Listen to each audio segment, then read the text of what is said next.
कलवारी पे देखो कैसा ये नजारा, परमेश्वर का बेटा लटका बेसहारा।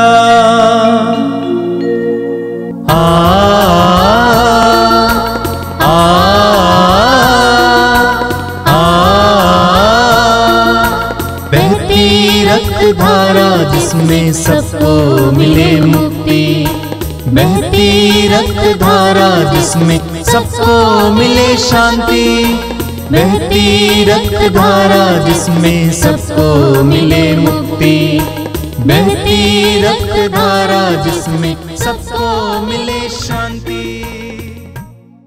क्रिस्त में प्यारे भाइयों और बहनों, इस पवित्र रक्ताभिषेक प्रार्थना में मैं आप सभी का हार्दिक स्वागत करता हूँ। इस प्रार्थना के माध्यम से हमें प्रभु की आशीष और कृपा मिलती है। तो आइए बड़ी भक्ति के साथ इस प्रार्थना में हम भाग लेंगे। पिता और पुत्र और पवित्र आत्मा के नाम पर आमीन।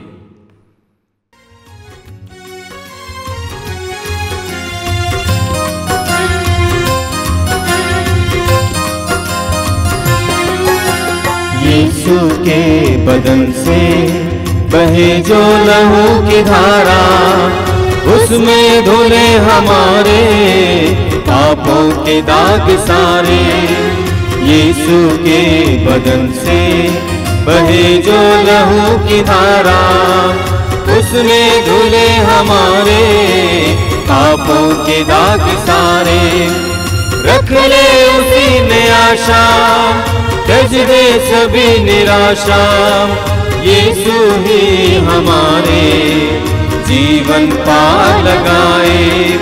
रख ले उसी में आशा, त्यज दे सभी निराशा, यीशु ही हमारे जीवन पार लगाए। यीशु के बदन से बहे जो लहू की धारा, उसमें धुले हमारे पापों के दाग सारे। यीशु के बदन से बहे जो लहू की धारा, उसमें धुले हमारे पापों के दाग सारे। आप मेरे पीछे दोहराएंगे। हे प्रेमी पिता, हम तुझे धन्यवाद देते हैं, क्योंकि तूने हमसे इतना प्यार किया कि हमारे लिए अपने इकलौते पुत्र को अर्पित किया, जिससे जो उसमें विश्वास करे उसका सर्वनाश ना हो, बल्कि अनंत जीवन प्राप्त करे। हे संसार के मुक्तिदाता प्रभु यीशु, हम तेरे बलिदान के लिए तुझे धन्यवाद देते हैं। तूने कहा, यह प्याला मेरे रक्त का नूतन विधान है, यह तुम्हारे लिए बहाया जा रहा है। हम अंगीकार करते हैं कि हमारा उद्धार तेरे मूल्यवान रक्त की कीमत पर हुआ है। हम पर दया कर और हमें हर बंधन से मुक्त कर। हे निर्दोष मेमने, हम पर दया कर। हमारे पाप मिटाने के लिए क्रूस पर रक्त बहाने वाले, हमारे पापों का प्रायश्चित करने क्रूस पर रक्त बहाने वाले, हमारे शाप मिटाने के लिए क्रूस पर रक्त बहाने वाले, हमारे पापों का कलंक मिटाने क्रूस पर रक्त बहाने वाले, हमारे पापों की कीमत चुकाने क्रूस पर रक्त बहाने वाले, शैतान का हर कार्य नष्ट करने क्रूस पर रक्त बहाने वाले, हमें भरपूर जीवन देने क्रूस पर रक्त बहाने वाले, हमारे घायल दिलों को चंगा करने क्रूस पर रक्त बहाने वाले, रोगों से हमें चंगा करने क्रूस पर रक्त बहाने वाले, पर दया कर। हमें पिता से मेल कराने क्रूस पर रक्त बहाने वाले हे निर्दोष मेमने हम पर दया कर। हमें एक दूसरे से मेल कराने क्रूस पर रक्त बहाने वाले हे निर्दोष मेमने हम पर दया कर। हमें प्रेम की शिक्षा देने क्रूस पर रक्त बहाने वाले हे निर्दोष मेमने हम पर दया कर। हमारे लिए स्वर्ग का द्वार खोलने क्रूस पर रक्त बहाने वाले हे निर्दोष मेमने हम पर दया कर। हमारे बंधनों को तोड़ने के लिए क्रूस पर रक्त बहाने वाले हे निर्दोष मेमने हम पर दया कर। हमारे आंसुओं को पोंछने के लिए क्रूस पर रक्त बहाने वाले हे निर्दोष मेमने हम पर दया कर। हमें धर्मी बनाने के लिए क्रूस पर रक्त बहाने वाले हे निर्दोष मेमने हम पर दया कर। हमें पवित्र करने के लिए क्रूस पर रक्त बहाने वाले हे निर्दोष मेमने हम पर दया कर। हमें सशक्त करने के लिए क्रूस पर रक्त बहाने वाले हे निर्दोष मेमने हम पर दया कर। हमें स्वतंत्र करने के लिए क्रूस पर रक्त बहाने वाले हे निर्दोष मेमने हम पर दया कर। हे ईश्वर के मेमने जो संसार के पाप हल लेता है प्रभु हमें क्षमा कर। हे ईश्वर के मेमने जो संसार के पाप हल लेता है प्रभु हमारी सुन। हे ईश्वर के मेमने जो संसार के पाप हल लेता है हम पर दया कर। हम प्रार्थना करें। हे ईश्वर तूने चाहा कि यीशु अपना रक्त बहाकर हमारे पापों का प्रायश्चित करे और हम विश्वास द्वारा उसका फल प्राप्त करें। हम तुझसे प्रार्थना करते हैं कि उनके पवित्र रक्त की योग्यता से इस संसार पर दया कर और हमें हर बंधन से छुड़ा दे। हम यह प्रार्थना करते हैं उन्हीं हमारे प्रभु क्रिस्त के द्वारा, आमीन। आइए हम प्रभु यीशु मसीह के द्वारा सिखाई गई उस सुंदर और शक्तिशाली प्रार्थना को एक साथ बोलेंगे। हे हमारे पिता जो स्वर्ग में है, तेरा नाम पवित्र माना जावे, तेरा राज्य आवे, तेरी इच्छा जैसे स्वर्ग में है वैसे इस पृथ्वी पर भी पूरी हो।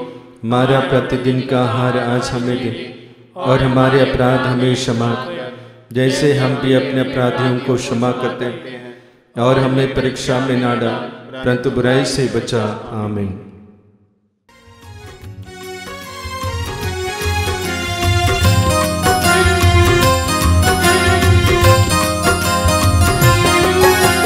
यीशु के बदन से बहे जो लहू की धारा, उसमें धुले हमारे पापों के दाग सारे। यीशु के बदन से बहे जो लहू की धारा, उसमें धुले हमारे पापों के दाग सारे। रख ले उसी में आशा, त्यज दे सभी निराशा। यीशु ही हमारे जीवन पार लगाए। रख ले उसी में आशा, त्यज दे सभी निराशा। यीशु ही हमारे जीवन पार लगाए। यीशु के बदन से बहे जो लहू की धारा, उसमें धुले हमारे पापों के दाग सारे। यीशु के बदन से बहे जो लहू की धारा, उसमें धुले हमारे पापों के दाग सारे। आइए हम प्रार्थना करें। अपनी आंखें बंद कीजिए, प्रभु की उपस्थिति में आ जाइए। ये विश्वास कीजिए कि आप जहां कहीं भी बैठे हैं वहां जीवित प्रभु की उपस्थिति है। अपनी सारी समस्याओं को प्रभु के सामने लाइए। ये विश्वास कीजिए कि वो आपको प्यार करते हैं। ये विश्वास कीजिए कि प्रभु आपको जानते हैं। ये विश्वास कीजिए कि प्रभु आपकी आवश्यकताओं को जानते हैं। पूरे भरोसे के साथ इस प्रार्थना में भाग लीजिए। प्रभु यीशु, मैं तुझे धन्यवाद देता हूं आज के सुंदर समय के लिए। मेरे इन भाई बहनों के लिए धन्यवाद देता हूं जो इस समय इस प्रार्थना के जरिए तेरे साथ जुड़े हुए हैं। मैं विश्वास करता हूं कि आगामी कुछ पलों में तू उनको स्पर्श करेगा। मैं विश्वास करता हूं कि तू उनके जीवन में कुछ बातें बताना चाहता है। तो उनके हृदय के एक एक भाव को जानता है, एक एक आवश्यकता को जानता है। आइए मेरे भाई और बहनों, कुछ देर प्रार्थना में बिताइए, अपने हृदय और मन को शांत कीजिए। प्रभु के दिव्य वचनों को सुनने के लिए अपने आप को तैयार कीजिए। आपके जीवन के लिए आवश्यक कुछ संदेश प्रभु आपको देना चाहते हैं। विश्वास के साथ ग्रहण कीजिए, प्रार्थना में कुछ समय बिताइए।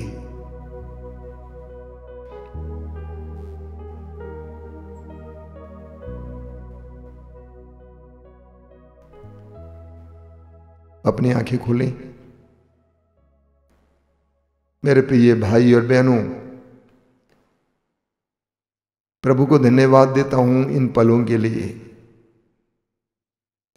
आपके लिए भी मैं प्रभु को धन्यवाद देता हूं। मैं जानता हूं कि इस कार्यक्रम के जरिए, इस प्रार्थना के जरिए आपके जीवन में और आपके परिवार में प्रभु की बहुत सारी आशीषें बरस रही हैं। कई लोग मिलने पर इसके बारे में बताते हैं। कुछ लोग कहते हैं कि प्रतिदिन पवित्रताभिषेक प्रार्थनाओं को सुनते हैं, उसमें भाग लेते हैं और उनके जीवन में प्रभु ने क्या किया है।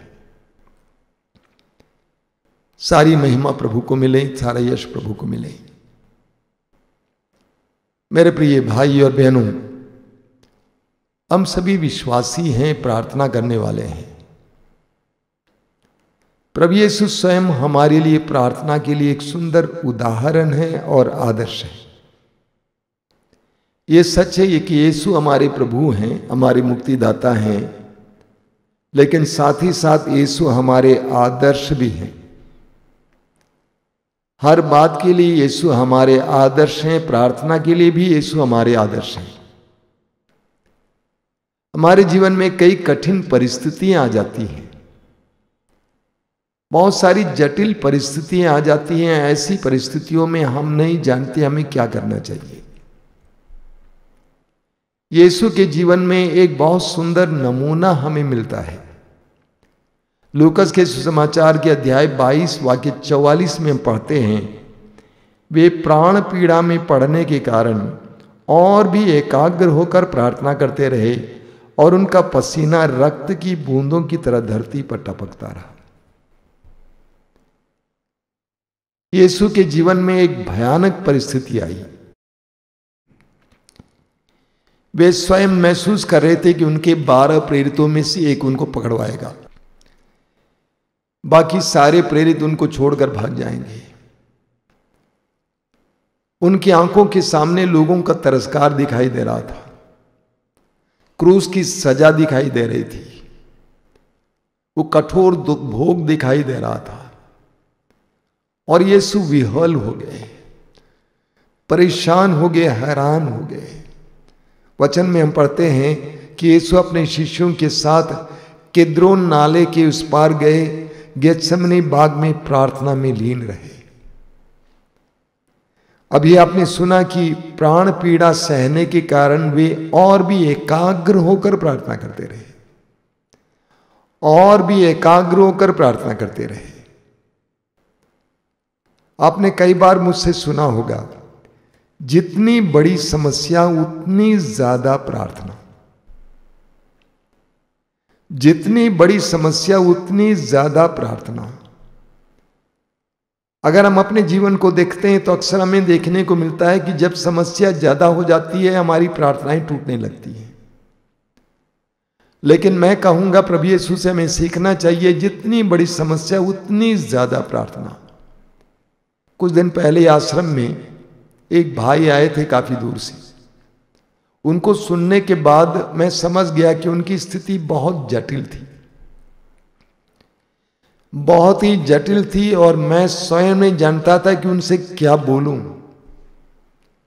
अंत में मैंने उनसे कहा कि मुझे नहीं मालूम क्या बोलना है, मुझे नहीं मालूम क्या करना है, लेकिन आपको मैं ये बताना चाहता हूं कि आज से आपको कठोर प्रार्थना की जरूरत है। You need rigorous prayer. कठोर प्रार्थना की जरूरत है, आपको घुटने टेकने की आवश्यकता है, हाथ फैलाने की जरूरत है, घंटों प्रार्थना में बिताने की जरूरत है। प्रवक्ता ग्रंथ के अध्याय 2 वाक्य 3 में हम पढ़ते हैं, विपत्ति के समय ईश्वर से लिपटे रहो। विपत्ति के समय ईश्वर से लिपटे रहो, यही उसका अर्थ है। प्रभु यीशु उस वेदना के समय, प्राण पीड़ा के समय प्रार्थना में रत थे। इब्रानियों के पत्र के अध्याय 5 वाक्य 6 में हम पढ़ते हैं कि यीशु ने पुकार पुकार कर आंसू बहाकर प्रार्थना की। यीशु ने अब्बा पिता को पुकार पुकार कर आंसू बहाकर प्रार्थना की, ये कहते हुए कि ये पिता हो सके तो ये प्याला हटा ले। सुसमाचार में कुछ देर पहले आपने सुना कि उनके शरीर से खून का पसीना निकलने लगा। इतनी गहरी प्रार्थना, इतनी तगड़ी प्रार्थना कि खून का पसीना निकला। लेकिन प्रार्थना के अंत में प्रभु ने क्या कहा? लूकास अध्याय 22 वाक्य 42 में पढ़ते हैं, प्रभु ने कहा, हे पिता, मेरी इच्छा नहीं तेरी इच्छा पूरी हो। हे पिता, मेरी इच्छा नहीं बल्कि तेरी इच्छा पूरी हो। यह एक सच्ची प्रार्थना है। हमारी भी प्रार्थना को ऐसी प्रार्थना होनी चाहिए। लेकिन हमारी समस्या क्या है? हम लोग बहुत जिद्दी हैं, डीठ हैं। हमारी प्रार्थना में अक्सर हम प्रभु से कहते हैं कि तेरी इच्छा नहीं बल्कि मेरी इच्छा पूरी हो।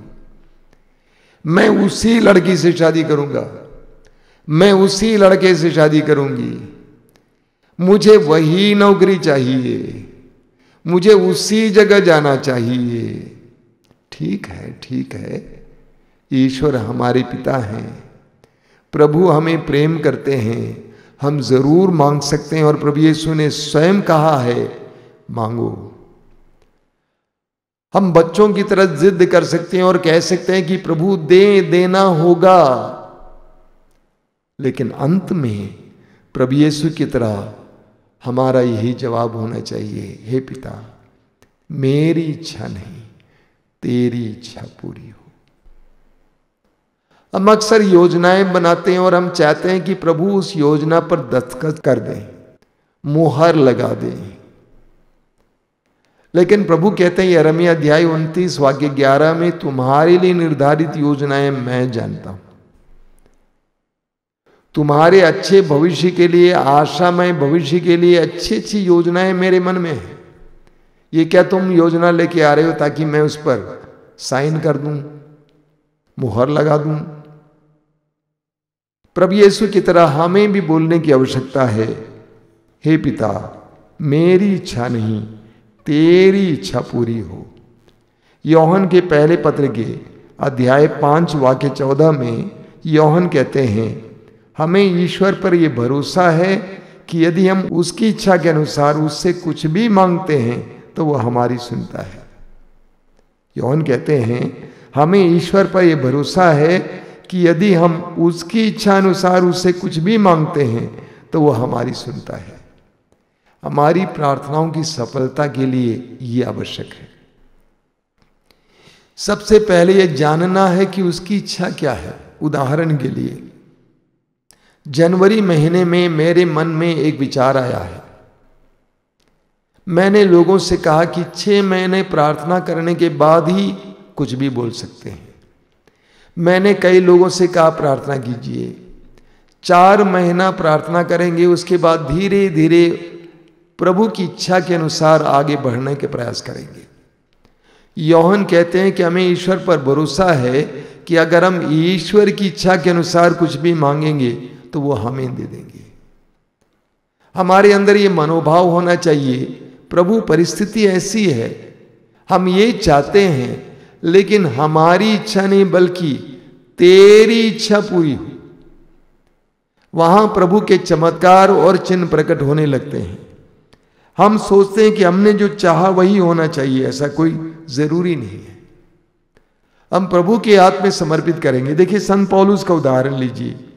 कुरिन्थियों के दूसरे पत्र के अध्याय 12 में हम पढ़ते हैं कि पौलुस के अंदर कोई दुर्बलता थी, यानी कोई दुख था जो उसको कांटे की तरह चुभ रहा था।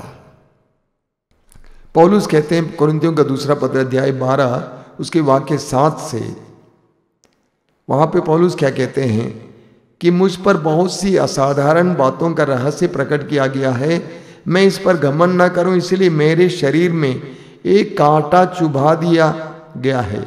मुझे शैतान का दूत मिला है ताकि वह मुझे घूंसे मारता रहे और मैं घमंड ना करूं। वाक्य 8 से सुनिए, मैंने 3 बार प्रभु से निवेदन किया कि मुझसे दूर हो। पौलुस कहते हैं कि मैंने 3 बार निवेदन किया। मैं तो सोचता हूं कि बार बार निवेदन किया होगा। मैंने 3 बार प्रभु से निवेदन किया कि मुझसे दूर हो, जैसा कि हम लोग भी कहते हैं प्रभु हटा दे हटा दे हटा दे। पौलुस ने निवेदन किया, किंतु प्रभु ने कहा मेरी कृपा तुम्हारे लिए पर्याप्त है, क्योंकि तुम्हारी दुर्बलता में मेरा सामर्थ्य पूर्ण रूप से प्रकट होता है। यानी प्रभु ने कहा कि मैं इस कांटे को नहीं निकालूंगा, मेरी कृपा तुम्हारे लिए पर्याप्त है, क्योंकि तुम्हारी दुर्बलता में मेरा सामर्थ्य पूर्ण रूप से प्रकट होता है। अब पौलुस को सुनिए, इसलिए मैं बड़ी खुशी से अपनी दुर्बलताओं पर गौरव करूंगा, जिससे मसीह का सामर्थ्य मुझ पर छाया रहे। मैं मसीह के कारण अपनी दुर्बलताओं पर, अपमानों, कष्टों, अत्याचारों और संकटों पर गर्व करता हूं, क्योंकि मैं जब दुर्बल हूं तभी बलवान हूं। जब प्रभु से पौलुस को यह जवाब मिला कि मैं कांटा नहीं निकालूंगा, मेरी कृपा तुम्हारे लिए पर्याप्त है, उस समय से पौलुस आनंदित होता है। कहता है कि मैं अपनी दुर्बलताओं पर गौरव करता हूं, क्योंकि मैं जानता हूं कि जब मैं दुर्बल हूं उस समय मैं सबल हूं, क्योंकि प्रभु का सामर्थ्य मुझ में पूर्ण रूप से प्रकट होता है। हमारी प्रार्थनाओं को ऐसा होना चाहिए। हमारी प्रार्थनाओं के अंत में हमें यह कहना चाहिए कि प्रभु मेरी ये सोच है, मेरी ये धारणा है, मेरी ये आवश्यकता है, मैं ये चाहता हूं, लेकिन मेरी इच्छा नहीं बल्कि तेरी इच्छा पूरी हो। वहां पर हमारी प्रार्थना पूर्णता तक पहुंचती है, और उस प्रार्थना के लिए योहन कहता है कि हमें जरूर जवाब मिलेगा। आइए हम प्रार्थना करें। प्रभु यीशु धन्यवाद देते हैं तेरे ही उदाहरण के लिए। जीवन के कठिन परिस्थितियों में हमें क्या करना चाहिए तूने अपने उदाहरण से हमें सिखाया है। कठिन और जटिल परिस्थितियों में तेरे करीब आने के लिए, तुझसे लिपटे रहने के लिए हमें कृपा दीजिए।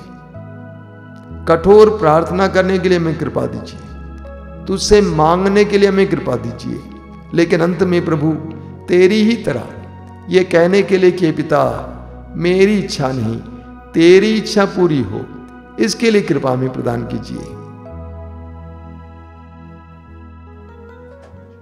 आराधना आराधना करता रहूं तेरी आराधना।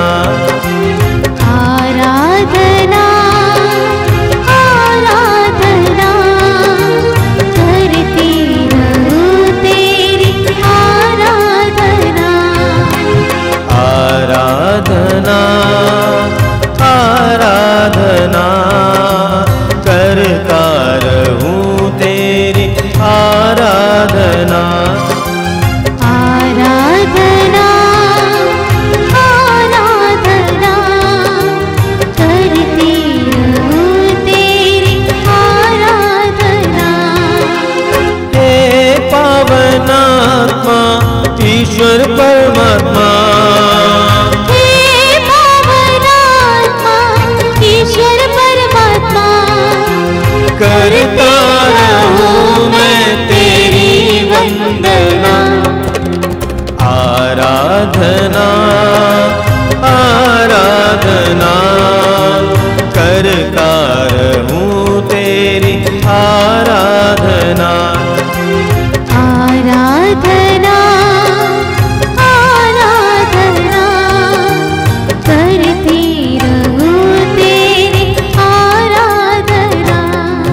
जीवन की आत्मा आराधना, ज्योति की आत्मा आराधना, जीवन की आत्मा आराधना, ज्योति की आत्मा आराधना, जीवन की आत्मा आराधना, ज्योति की आत्मा आराधना, जीवन की आत्मा आराधना, ज्योति की आत्मा आराधना, आबा के समान प्रभु तू महान, यीशु के समान आत्मा तू महान, आबा के समान प्रभु तू महान, यीशु के समान आत्मा तू महान, हे पावन आत्मा ईश्वर परमात्मा, करता रहूं मैं तेरी वंदना, आराधना आराधना, करता रहूं तेरी आराधना, शांति की आत्मा आराधना, शक्ति की आत्मा आराधना, शांति की आत्मा आराधना, शक्ति की आत्मा आराधना, शांति की आत्मा आराधना, शक्ति की आत्मा आराधना, शांति की आत्मा आराधना, शक्ति की आत्मा आराधना, हे जीवन दाता तू आशय दाता, हे स्नेही आत्मा कृपा का तू सागर, हे जीवन दाता तू आशय दाता, हे स्नेही आत्मा कृपा का तू सागर, हे पावन आत्मा ईश्वर परमात्मा, करता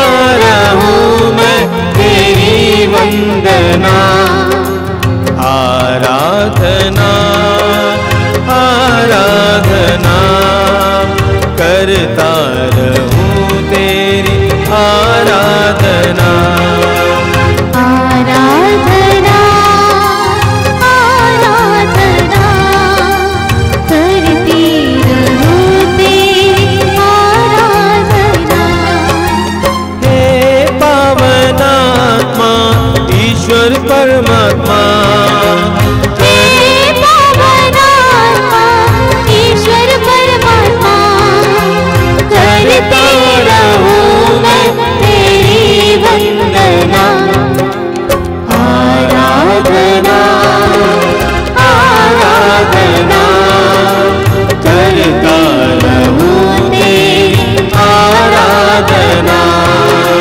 करता रहूं तेरी आराधना, करता रहूं तेरी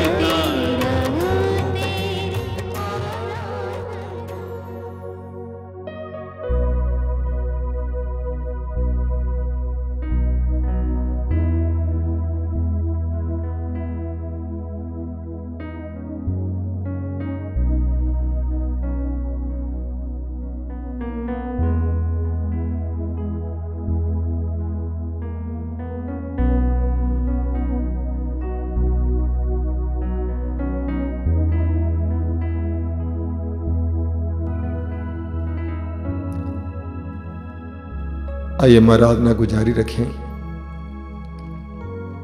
मैं आप सभी से अनुरोध करूंगा कि आप जहां कहीं भी बैठे हों अपने हृदय को एकाग्र करें, मन को एकाग्र करें आंखें बंद रखें। आइए इन पावन क्षणों में प्रवेश करें। ये प्रभु की उपस्थिति का समय है, प्रभु की आशीष का समय है।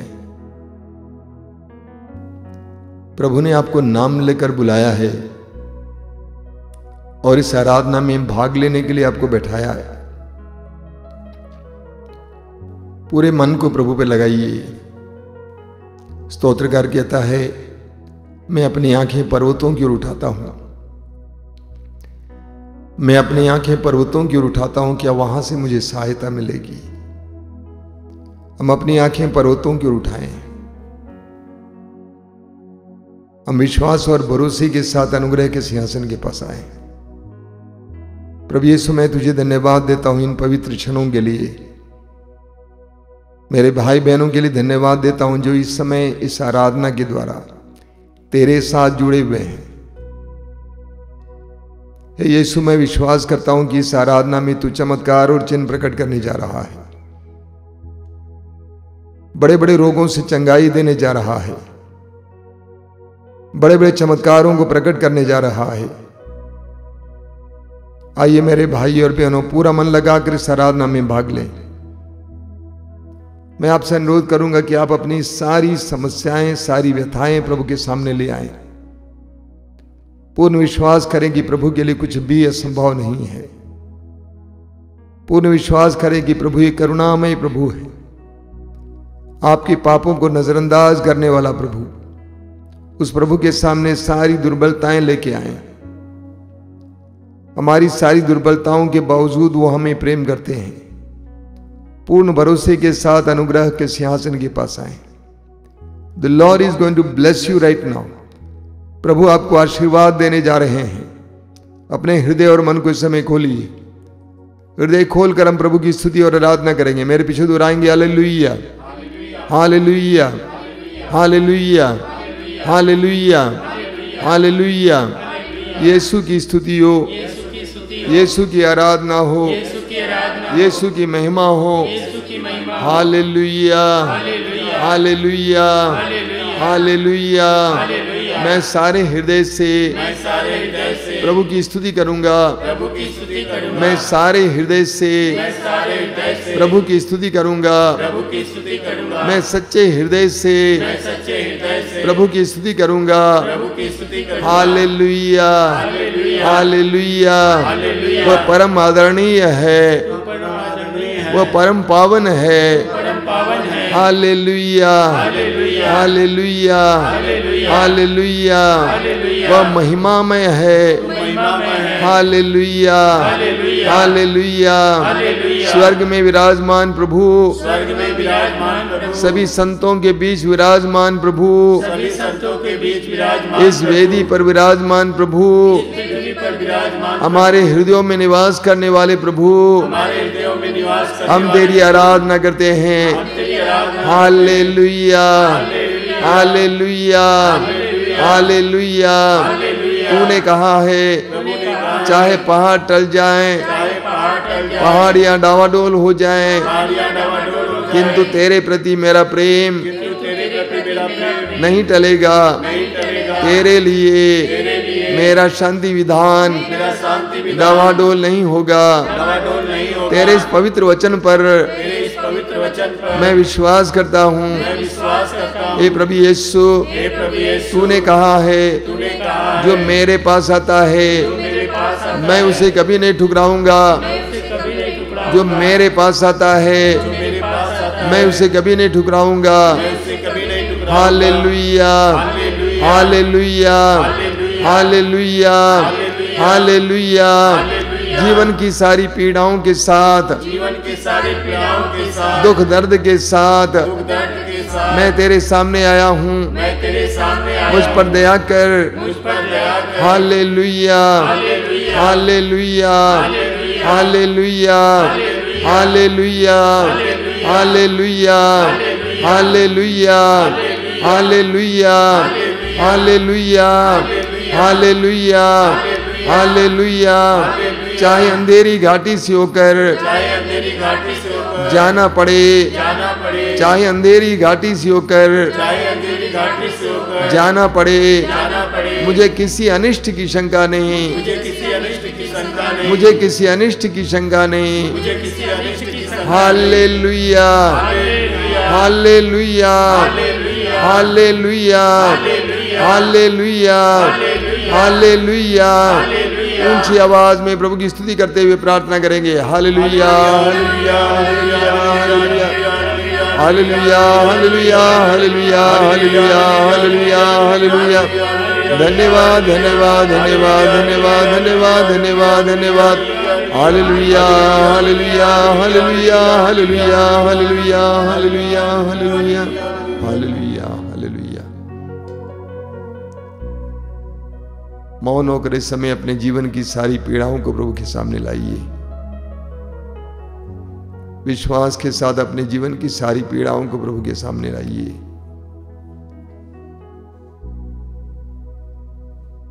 ये विश्वास करना कि प्रभु मेरे अतीत को जानते हैं, मेरे वर्तमान को जानते हैं और आने वाले कल को भी जानते हैं। प्रभु से कुछ भी छिपा हुआ नहीं है। इस दुनिया में मैं बहुत सारी बातें चाहता हूं, मेरी इच्छाएं बहुत कुछ है। अपनी इच्छाओं को प्रभु की इच्छा के अधीन कीजिए। इस समय यीशु की तरह इस समय कहिए कि हे पिता, मेरी इच्छा नहीं, तेरी इच्छा पूरी हो। हे पिता, मेरी इच्छा नहीं, तेरी इच्छा पूरी हो। हे पिता, मेरी इच्छा नहीं, तेरी इच्छा पूरी हो। मैं अपनी सारी प्रार्थनाओं को तेरे हाथ में समर्पित करता हूं, लेकिन मैं ये भी कहना चाहता हूं कि मेरी इच्छा नहीं बल्कि तेरी इच्छा पूरी हो। समर्पित कीजिए। मौन होकर कुछ देर प्रार्थना कीजिए प्रभु से।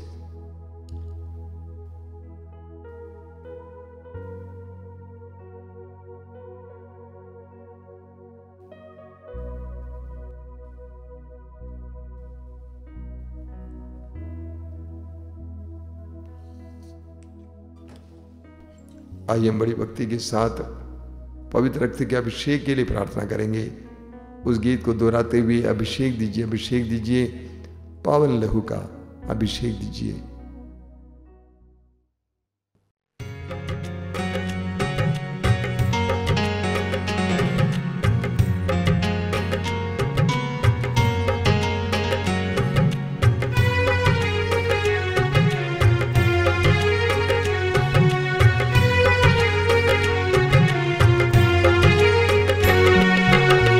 अभिषेक दीजिए, अभिषेक दीजिए, पावन लहू का अभिषेक दीजिए। अभिषेक दीजिए, अभिषेक दीजिए, पावन लहू का अभिषेक दीजिए। अभिषेक दीजिए, अभिषेक दीजिए, पावन लहू का अभिषेक दीजिए। अभिषेक दीजिए, अभिषेक दीजिए, पावन लहू का अभिषेक दीजिए। पाप अधर्म से भारी है धरती, पाप मिटाने अभिषेक दीजिए। अभिषेक दीजिए, अभिषेक दीजिए, पावन लहू का अभिषेक दीजिए। युद्ध और विनाश का अंधेरा है छाया, शांति दिलाने अभिषेक दीजिए। अभिषेक दीजिए, अभिषेक दीजिए, पावन लहू का अभिषेक दीजिए। जकड़ा है मानव पापों के जाल में, बंधन तोड़ने अभिषेक दीजिए। अभिषेक दीजिए, अभिषेक दीजिए, पावन लहू का अभिषेक दीजिए। अश्लीलता का बादल घनेरा पवित्र करने अभिषेक दीजिए। अभिषेक दीजिए, अभिषेक दीजिए, पावन लहू का अभिषेक